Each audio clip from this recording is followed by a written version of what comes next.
Once you turn 60, life changes in ways you never expected. Some people thrive, feeling healthier, happier, and more fulfilled than ever. But others, they struggle. They wake up each morning feeling lost, unmotivated, and unsure of what their days will bring. The difference between the two isn't just luck. It comes down to having the right things in place to support your health, mindset, and overall well-being. In this video, we're going to talk about 5 things you absolutely need after 60 if you don't want to end up feeling miserable. These aren't luxury items or unrealistic goals. They're essential parts of a fulfilling life that many people overlook until it's too late. If you don't have them, life can become frustrating, lonely, and even unhealthy. But when you do, every day feels more purposeful, more joyful, and more rewarding. Stick with me until the very end, because the last one is something that many people ignore until they wake up one day and realize they've lost a part of themselves. By the time we're done, you'll have a clear picture of what's truly important and how you can make sure you have these things in place for the years ahead. Now, let's get started. Number 1, a strong sense of purpose. After 60, life takes on a different rhythm. For decades, most people are busy, raising families, building careers, taking care of responsibilities. But once retirement kicks in, or the kids are out of the house, something changes. The structured days that once gave life, meaning start to fade, and for many that can lead to a sense of emptiness. This is why having a strong sense of purpose is absolutely essential. Without it, days feel long, motivation declines, and even health can start to suffer. Think about it. When you wake up in the morning, what's the first thing that comes to mind? Are you excited about the day ahead, or do you find yourself drifting, unsure of what to do with your time? Studies have shown that people who have a clear sense of purpose live longer, have lower rates of depression, and even experience fewer chronic illnesses. It's not just about staying busy, it's about feeling like your life still matters, that what you do each day has meaning. For example, take someone like Richard. He retired at 65 after a long career in finance. At first, he enjoyed the freedom, waking up late, taking it easy. But after a few months, he felt restless. He missed the structure, the sense of accomplishment. Then one day, he started mentoring young professionals at a local business program. Suddenly, he had a reason to get up in the morning. His energy returned, his mind stayed sharp, and most importantly, he felt valued again. That's the power of purpose. Your purpose doesn't have to be tied to work. It can be volunteering, learning a new skill, helping your grandchildren, writing, painting, gardening, anything that makes you feel engaged and gives you a sense of contribution. The key is to wake up each morning knowing you have something meaningful to do. Without purpose, life after 60 can start to feel like a slow drift toward the inevitable. But with it, every day becomes an opportunity to grow, to give, and to enjoy the life you've worked so hard for. And the best part? It's never too late to find a new sense of purpose, no matter where you are in life. Number 2, meaningful social connections. One of the biggest mistakes people make after 60 is isolating themselves. Maybe retirement changes their daily interactions. Old friends move away, or family members get caught up in their own lives. Whatever the reason, too many seniors find themselves spending more time alone than they ever expected. And while a little solitude can be peaceful, too much of it can be dangerous. A lack of meaningful social connections isn't just bad for your mood. It can take a serious toll on your physical and mental health. Loneliness has been linked to everything from high blood pressure and weakened immune function to an increased risk of dementia. Studies show that chronic loneliness can be just as harmful to your body as smoking 15 cigarettes a day. And the worst part? Many people don't even realize it's happening. They tell themselves they're fine, that they like their independence. But over time, that lack of connection starts to wear on them. They stop laughing as much, stop engaging in conversations, and little by little, their world gets smaller. Take someone like Margaret, a 72-year-old widow who spent most of her time at home after her husband passed. At first, she enjoyed the quiet, the freedom to do things on her own time. But as the months went by, she started to feel restless. She found herself talking less, feeling less motivated, even losing interest in hobbies she once loved. Then one day, she joined a local walking group at the park. At first, it was just casual small talk with strangers, but soon she found herself looking forward to those meetups. She made new friends, shared stories, laughed more, and suddenly life felt lighter again. Social connections don't have to mean a packed social calendar or constant outings. It's about quality, not quantity. A few good friends, a close-knit group, or even regular phone calls with family members can make a world of difference. The key is consistency, having people in your life who check in on you, share moments with you, and remind you that you're not alone. If you find yourself withdrawing, make the effort to reconnect. Join a club, take a class, volunteer, or simply reach out to an old friend. It might feel uncomfortable at first, but that one phone call or that one invitation you accept could change everything. Life is meant to be shared, and after 60, having strong social connections isn't just nice, it's necessary. If you're still watching this video and finding these insights valuable, please comment number 2 below to let me know you're here. And if you haven't subscribed yet, I recommend you subscribe and turn on the bell so you don't miss any videos. Your support helps us continue creating good content to inform and inspire you. Now let's move forward. Number 3, physical strength and mobility. After 60, the way you take care of your body determines how much freedom you'll have in the years ahead. Some people assume that getting weaker, slower, or more tired is just a normal part of aging. But here's the truth, losing physical strength and mobility isn't just about getting older. It's about not doing the right things to maintain them. And if you don't prioritize your physical health now, it will absolutely catch up to you later. The decline doesn't happen all at once. At first, it's small things, needing to sit down more often, feeling sore after carrying groceries, noticing that stairs take more effort than they used to. Then before you know it, those small challenges become real obstacles. Simple tasks, standing up from a chair, walking around the block, even opening a jar start to feel like a struggle. And once mobility is lost, it's incredibly difficult to get back. Take someone like Paul, a 68-year-old who used to be active, but stopped exercising after retirement. At first, he didn't notice much of a difference, but over time, he started feeling weaker. His legs felt stiff in the mornings. He avoided long walks because his knees ached, and he found himself relying on his arms to push himself out of a chair. Then one day, he tripped on his front steps, not because they were too high, but because his legs weren't strong enough to react fast enough. That's when he realized he wasn't just aging, he was losing his independence. The good news? Strength and mobility can be improved at any age. It's never too late to start. Simple exercises, walking, light strength training, balance drills can help keep your muscles strong, your joints flexible, and your body capable of handling daily life.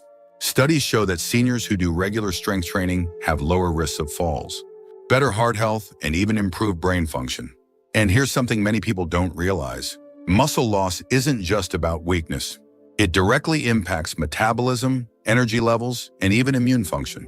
The less muscle you have, the slower your metabolism gets, which makes it easier to gain weight and harder to stay energized. And a weaker immune system means you're more vulnerable to illness, injuries, and longer recovery times. So how do you start? Keep it simple. Take a 20-minute walk each day. Do a few squats or leg raises while watching TV. Try light resistance exercises with small hand weights. The goal isn't to become a bodybuilder. It's to keep your body strong enough to support you. Every small effort adds up, and the sooner you start, the more control you'll have over your mobility and independence in the years ahead. Number 4, financial stability and peace of mind. One of the biggest sources of stress for people over 60 isn't health, it's money. Even if you've worked hard your entire life, saved what you could, and planned for retirement, financial worries can creep in. Expenses don't go away just because you've stopped working. In fact, for many people, they increase. Medical bills, home maintenance, unexpected emergencies, it all adds up. And if you're not financially prepared, the stress alone can take a toll on your health, your relationships, and your overall sense of security. Here's the reality: financial stability isn't just about having a big bank account. It's about knowing you're covered. It's about being able to handle unexpected expenses without panic. It's about feeling confident that you won't have to rely on others or make drastic lifestyle changes just to get by. Studies show that financial stress can increase the risk of heart disease, anxiety, and even cognitive decline. And yet, many people avoid thinking about their finances until a crisis forces them to. Take someone like Barbara, a 70-year-old who assumed her retirement savings would be enough. For years, she lived comfortably, covering her basic needs without worry. But then her roof needed major repairs, and shortly after, she was hit with a surprise medical bill. Suddenly, she found herself dipping into her savings faster than expected, and the anxiety set in. Every purchase felt stressful. Every bill made her nervous. The financial pressure wasn't just about money, it was affecting her entire well-being. But here's the good news: financial security is something you can build, even later in life. It starts with knowing where you stand. If you haven't reviewed your finances recently, take the time to sit down and go through everything. Your savings, your expenses, your investments, and any potential future costs. Understanding what you have and what you might need can give you clarity and help you make informed decisions before problems arise. Another key factor: minimizing unnecessary expenses. Many people overpay for things without realizing it. Insurance, subscriptions, services they no longer need. Cutting back on even small expenses can add up over time, creating a cushion for emergencies. And if you're worried about outliving your savings, consider looking into part-time income options.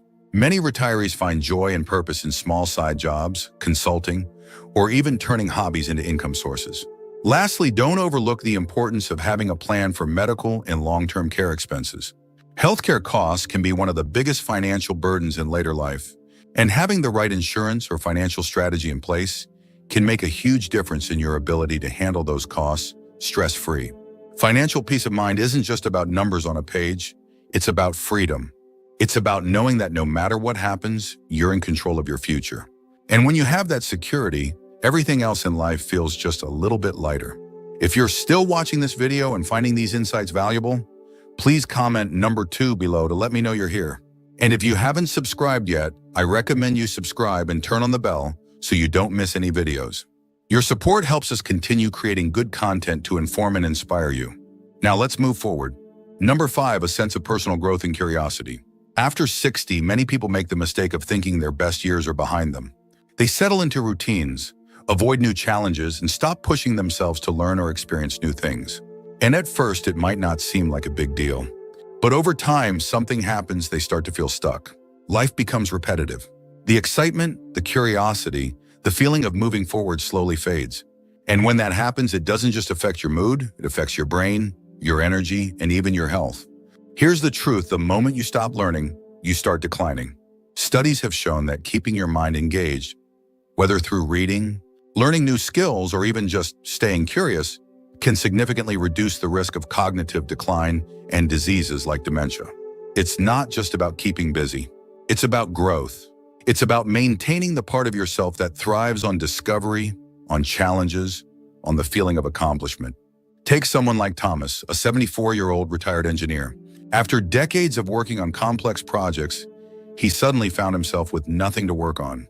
At first, he enjoyed the break, but eventually he started feeling restless. He had no reason to challenge himself, no real goals. Then one day he decided to take a basic woodworking class at a local community center. What started as a simple hobby turned into something bigger. He built furniture for his grandkids, made gifts for friends, and even started selling small pieces at a local market. But more than that, he felt alive again. Learning something new gave him purpose, confidence, and a fresh outlook on life. Personal growth doesn't have to mean going back to school or taking on huge projects. It can be as simple as reading new books, learning a new language, picking up an instrument, or even just trying different types of puzzles or mental challenges. The goal isn't perfection, it's engagement. It's about staying interested in life and keeping your mind sharp, your creativity flowing, and your world expanding instead of shrinking. And here's something most people don't realize: curiosity keeps you young. People who stay engaged in learning tend to be more optimistic, more adaptable, and even more social. It gives you things to talk about, things to look forward to, and a reason to stay excited about the future. So ask yourself, when was the last time you learned something new, just for the joy of it? When was the last time you challenged yourself in a way that made you feel proud? If it's been a while, maybe it's time to explore something fresh. Because the truth is, once you stop growing, you start fading. But when you keep pushing yourself to learn, to explore, and to stay curious, life keeps rewarding you, no matter how many candles are on your birthday cake. Final thoughts. We've talked about 5 things you absolutely need after 60 if you want to live a happy, fulfilling life. A strong sense of purpose, meaningful social connections, physical strength and mobility, financial stability, and personal growth. Each of these plays a crucial role in shaping your future. Without them, life can start to feel empty, stressful, and even isolating. But when you have them, every day feels more rewarding, more enjoyable, and more yours. Now take a moment to think, which of these areas do you already have in place, and which ones might need a little work? Do you wake up with a sense of purpose? Do you have people in your life who truly support and uplift you? Are you taking care of your body, keeping it strong and mobile? Do you feel financially secure enough to enjoy your retirement without worry? And most importantly, are you still growing as a person, learning, exploring, and challenging yourself? If you're missing any of these, don't wait for someday to start making changes. Small steps today can lead to huge improvements in your happiness, health, and overall well-being. The key is to stay engaged, stay connected, and keep moving forward, because life doesn't stop at 60. In many ways, it's just beginning. Thank you for joining us today. We'd love to hear from you. Leave a comment below and share one thing you learned today and how you plan to use it in your life. Your thoughts are important to us, so don't hesitate to share them. Reading your comments gives us great motivation and encouragement. If you enjoyed this video and found it helpful, please like, subscribe, and share. Your support helps us continue creating good content to inform and inspire you. Thanks for watching, and we look forward to seeing you in the next video.